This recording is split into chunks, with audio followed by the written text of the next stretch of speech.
Hello, stock market enthusiasts.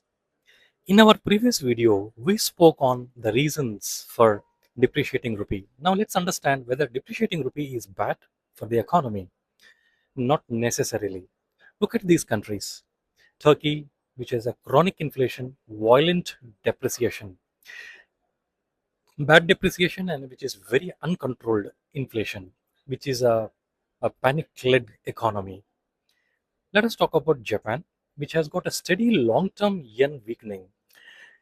It has got a healthy depreciation and supports exports and other asset accumulation. India sits in the middle.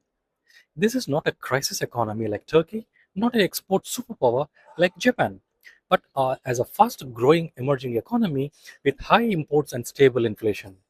For such economies, a 4 to 5% annual depreciation is normal and very sustainable as long as inflation stays contained, growth stays strong, external debt is low, FX reserves are healthy, and India checks all the four boxes. We have our over 640 billion in reserves, among the world's strongest buffers. So, what is Elysian's view? The real story investors must understand is India's depreciation is not a crisis signal. It is the outcome of rapidly expanding economy, high energy imports, rising domestic demand, strong capex cycle, massive services exports absorbing volatility. And unlike fragile economies, India has low external debt, strong banks, high reserves, stable inflation, and the fastest GDP growth in the G20.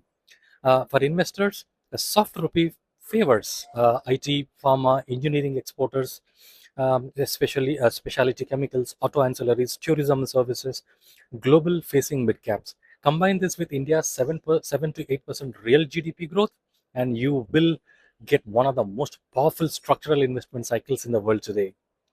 I am Prabhanjan Rao from Elysian Investment Advisory. If you want macro clarity without noise, hit follow, your shortcut to become a smarter global trade investor.